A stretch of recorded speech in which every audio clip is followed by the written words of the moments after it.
नमस्कार। आज के इस व्याख्यान में हम राजस्थान में हड़प्पा कालीन संस्कृतियों की जानकारी प्राप्त करेंगे और इस क्रम में हम सबसे पहले कालीबंगा की सभ्यता के बारे में जानकारी प्राप्त करेंगे। ऋग्वैदिक काल से कई सौ साल पहले राजस्थान के वर्तमान रेगिस्तानी क्षेत्र में समुद्र था तथा राजस्थान में आहड़ जो कि उदयपुर के निकट है, दृश्यद्वती, चौतांग और सरस्वती नदियाँ उस समुद्र में गिरती थी। कहा जाता है कि प्राचीन ऋषियों ने यहीं पर ऋग्वेद के कुछ मंडलों की रचना की थी। ऋग्वेद में सरस्वती एवं मरु दोनों का उल्लेख हुआ है। आहड़, दृश्यद्वती और सरस्वती नदियों के कांठों पर मानव संस्कृति सक्रिय थी। इन कांठों में उदित विकसित सभ्यता और संस्कृति कुछ अंशों में हड़प्पा और मोहनजोदड़ो की सभ्यता के समकक्ष एवं समकालीन सी थी। आज से लगभग 5-6 हजार वर्ष पूर्व इन नदी घाटियों में मानव ने अत्यंत ही समुन्नत सभ्यता का निर्माण किया था।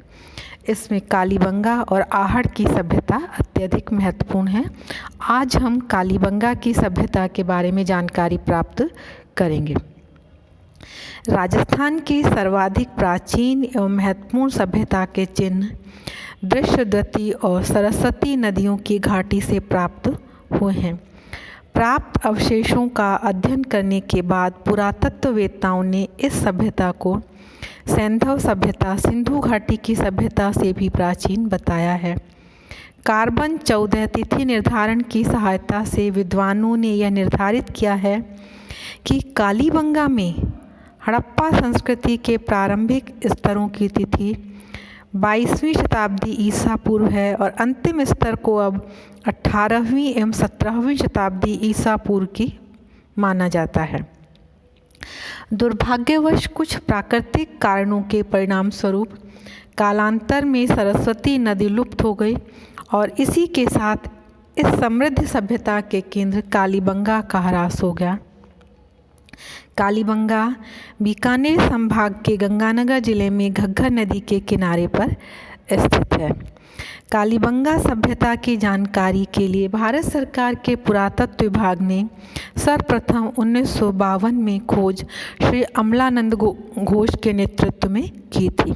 इसके पश्चात 1961 से 1969 के मध्य इस स्थल की खुदाई का कार्य हुआ था। यहाँ की खुदाई से प्राप्त सामग्री के आधार पर कहा जा सकता है कि पाषाण धातु काल में, जबकि अन्य क्षेत्रों में विश्व की श्रेष्ठ एवं प्राचीनतम सभ्यताएं विकसित थी, राजस्थान के उत्तर पश्चिमी भूभाग पर भी एक श्रेष्ठ एवं समृद्ध सभ्यता का विकास हो चुका था।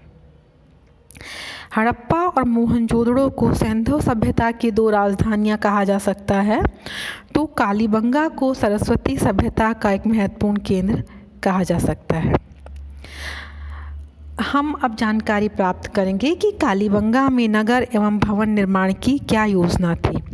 हड़प्पा सभ्यता के सभी शहरी केंद्र समान योजना पर आधारित थे। बड़े नगरों के दो मुख्य भाग होते थे, गढ़ी जिसमें नगर के अधिकारी रहते थे और तथाकथित निचली बस्ती जिसमें रिहायशी मकान होते थे। दोनों भागों में प्रत्यक्ष संपर्क जो है बहुत सीमित होता था। कालीबंगा में उत्खननों ने यह प्रकट किया है कि गढ़ी अथवा कोट को निचले भाग से केवल 2 प्रवेश मार्ग जोड़ते थे। आवश्यकता पड़ने पर इन प्रवेश मार्गों को काटा जा सकता था और इस तरह से नगर अधिकारी जन साधारण से अलग हो जाते थे। कालीबंगा में गढ़ी की बाहरी रक्षा दीवारों का रक्षा का निर्माण करने वाली ईंटों की एक मोटी दीवार का पता लगता है, जिसके भीतर धार्मिक और प्रत्यक्षतः प्रशासनिक कार्यों से संबद्ध इमारतें थीं। लेकिन यहाँ पर जो है केवल गढ़ी ही नहीं बल्कि निचली बस्ती भी दीवार से घिरी हुई थी और किलेबंद थी। कालीबंगा में गढ़ी के 2 भाग थे, उत्तरी और दक्षिणी। उत्तरी भाग में रिहायशी मकान थे और दक्षिणी भाग में कोई मकान नहीं था। कालीबंगा में हमें अत्यधिक प्राचीन नगर के होने के प्रमाण मिलते हैं। इनको 5 स्तरों में देखा जाता है। इनमें से 3 स्तर ऐसे दिखाई देते हैं जिन्हें मानव पुनः निर्मित किया गया हो। चूँकि उस युग में इस क्षेत्र की भूमि अत्यंत उपजाऊ थी, अतः यह सहज ही अनुमान लगाया जा सकता है कि यहाँ की सभ्यता और संस्कृति उच्च कोटि की रही होगी। उत्खनन से यह स्पष्ट हो गया है कि कालीबंगा का यह क्षेत्र और उसकी सभ्यता किसी विशेष शैली के अनुरूप निर्मित हुई थी, जिसमें हड़प्पा और साथ ही यहाँ की जो स्थानीय विशेषताएं हैं उनका समुचित समन्वय हो गया था। मकानों की जो हैं मकान लाइन से बने हुए हैं, बीच में सड़कें और गलियां हैं जो उत्तर से दक्षिण और पूर्व से पश्चिम की ओर जाती हैं। सैंधव सभ्यता की नगर निर्माण कला में भी हमें यही विशेषता दिखाई देती है।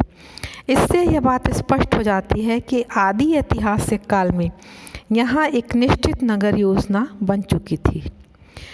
यहाँ मकान मिट्टी की ईंटों के बनते थे। मकानों में सामान्यतः 4-5 कमरे, एक दालान और कुछ छोटे कमरे होते थे। कमरे की फर्श को चिकनी मिट्टी से लीप दिया जाता था। प्रवेश द्वार के आसपास चबूतरे बने होते थे। कुछ मकानों में पक्की ईंटों के फर्श भी दिखाई देते हैं। इससे यह अनुमान लगाया जा सकता है कि संपन्न लोग अपने मकानों की फर्श को पकाई गई ईंटों से पक्का कर दिया करते थे, जबकि साधारण लोग चिकनी मिट्टी से लीपकर फर्श बना लेते थे। चूँकि सैंधव सभ्यता की तरह हमें इस क्षेत्र की खुदाई में ईंट पकाने का भट्टा नहीं मिला है, अतः अनुमान किया जाता है कि वहाँ ईंटें संभवतः धूप में पकाई जाती थी। पक्की ईंटों का प्रयोग नालियों और कुओं में किया जाता था, ऐसा कई अवशेषों से प्रमाणित होता है। मकानों से गंदा पानी निकालने की नालियाँ और मकानों के बाहर बड़े बड़े गड्ढे बने हुए थे, जिनमें गंदा पानी गिरता रहता था। गंदा पानी चारों ओर न फैले, इसके लिए गड्ढों में विशेष प्रकार के गोलाकार बड़े बड़े बर्तन एक दूसरे से लगाकर रख दिए जाते थे और इन बर्तनों से बहने वाले पानी को ज़मीन सोख लेती थी। इससे हमें यह भी पता लगता है कि यहाँ के लोग भी जन स्वास्थ्य एवं सफाई के बारे में काफ़ी जागरूक होते थे। छत बनाने के लिए लकड़ी की बल्लियों का प्रयोग किया जाता था और मिट्टी की छत तैयार की जाती थी। छत के लिए कवेलू का उपयोग नहीं किया जाता था। छत पर जाने के लिए सीढ़ियाँ होती थी। स्वाभाविक है, भोजन पकाने के लिए घरों में चूल्हे होते थे। जमीन की सतह के नीचे निर्मित चूल्हों में ईंधन डालने और धुआं निकालने के लिए विशेष प्रकार के छिद्र बनाए जाते थे। कालीबंगा के क्षेत्र में बड़े टीले की खुदाई के कुछ वर्षों बाद छोटे टीले की खुदाई का काम हाथ में लिया गया। यह सभ्यता जो है कई बातों में हड़प्पा सभ्यता से भिन्न भी है। इस सभ्यता के सभी मकान कच्ची ईंटों के बने हैं तथा मकान की दीवारें जो हैं उत्तर दक्षिण और पूर्व पश्चिम की दिशा में नहीं हैं। यहाँ लघु पाषाण औजार एवं तांबे की वस्तुएं हड़प्पा की सभ्यता की तुलना में अधिक प्राप्त हुई हैं। इस सभ्यता के बर्तन उतने कलात्मक एवं ठोस नहीं हैं जितने हड़प्पा के अवशेषों में मिले हैं। यहाँ से उपलब्ध पात्रों का अध्ययन करने से ज्ञात होता है कि उनमें से कुछ को अंतिम रूप देने के लिए ऊपरी सतह को गीली अवस्था में रगड़ा जाता था, जिससे धारियाँ लुप्त हो गई हैं। इन बर्तनों को अधिकतर लाल धरातलों पर काले रंग से ही सादे सुंदर ढंग से ज्यामितीय डिज़ाइन देकर सजाया गया है। अनुमान किया जाता है कि कालीबंगा की मुख्य बस्ती के निकट एक सुरक्षा चौकी अथवा गढ़ी की व्यवस्था अवश्य रही होगी। संभव है कि यह स्थान सरस्वती नदी के क्षेत्र की सत्ता का एक प्रमुख केंद्र था और नगर व्यवस्था में सहयोग देता रहा हो। अब हम देखते हैं यहाँ बर्तन एवं अन्य सामग्री। कालीबंगा की खुदाई से मिट्टी के कई बर्तन और कई अवशेष प्राप्त हुए हैं। बर्तनों की कुछ विशेषताएं हैं। बर्तन काफ़ी पतले और हल्के हैं। इन्हें चाक पर बनाया जाता था। इन बर्तनों का रंग लाल है, परंतु शीर्ष और मध्य भाग पर काली और सफ़ेद रंग की रेखाएं स्पष्ट दिखाई देती हैं। इन बर्तनों को देखने से लगता है कि यहाँ के लोगों को रंगों का पर्याप्त ज्ञान था और बर्तनों के अलंकरण में वे दक्ष थे। मकानों एवं बर्तनों के अतिरिक्त कालीबंगा की खुदाई से प्राप्त होने वाले अवशेषों में हमें जो और सामान मिले हैं वे हैं खिलौने, मिट्टी की मुहरें, चूड़ियाँ, तोल के बाँट, तांबे की चूड़ियाँ, चाकू, तांबे के औजार, कांच के मड़ियाँ आदि। मिट्टी के भांडों और मुहरों पर जो लिपि अंकित की गई है वह सैंधव लिपि से मिलती जुलती है, जिसे अभी तक पढ़ा नहीं गया है। यह लिपि सैंधव लिपि की तरह दाईं से बाईं ओर लिखी गई है। हड़प्पा पूर्व की सभ्यता के ऐसे ही अवशेष पाकिस्तान के कोटदीवी नामक स्थान से मिले हैं, जिसे पाकिस्तान के पुरातत्व विभाग ने कोटदीवी सभ्यता की संज्ञा दी है। कालीबंगा के छोटे टीले से और कोटदीवी से प्राप्त संपूर्ण पुरातात्विक सामग्री अधिक प्राचीन और अविकसित अर्थव्यवस्था की परिचायक है। जब हम कालीबंगा के आर्थिक जीवन के बारे में दृष्टिपात करते हैं तो हम ये पाते हैं कि कालीबंगा की खुदाई में अन्य हड़प्पाई स्थलों की भांति ऐसे अवशेष नहीं मिले हैं जिसके आधार पर यहाँ के आर्थिक जीवन पर व्यापक प्रकाश डाला जा सके। चूँकि यहाँ की सभ्यता को हड़प्पा सभ्यता के समकक्ष माना जाता है, अतः यह अनुमान लगाया जा सकता है कि यहाँ का आर्थिक जीवन काफ़ी समृद्ध एवं उन्नत रहा होगा। कृषि, पशुपालन, घरेलू उद्योग धंधे तथा व्यापार वाणिज्य आजीविका के मुख्य साधन रहे होंगे। प्राचीन काल में यह क्षेत्र आज की भांति रेतीला नहीं था। यहाँ पर्याप्त वर्षा होती थी और भूमि भी उपजाऊ थी, अतः इस क्षेत्र में अच्छी खेती होती थी। पशुपालन का भी काफ़ी महत्व रहा होगा। कालीबंगा सभ्यता के काल में कई घरेलू उद्योग विकसित हो चुके थे। यहाँ के लोग व्यापार वाणिज्य का काम भी करते थे।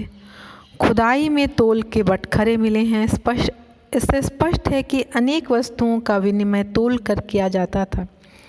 राजस्थान में तांबे की कमी नहीं थी। संभवतः हड़प्पाई शहरों को यहीं से अथवा यहाँ के माध्यम से तांबा भेजा जाता था। यहाँ के लोग कताई बुनाई का काम भी करते थे। ठोस साक्ष्यों के अभाव में यहाँ के आर्थिक जीवन के अन्य पहलुओं पर प्रकाश डालना संभव नहीं है।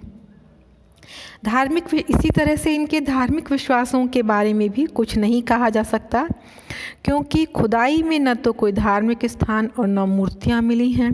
संभव है यहाँ के लोग भी अन्य संस्कृतियों की भांति प्राकृतिक शक्तियों की उपासना किया करते थे।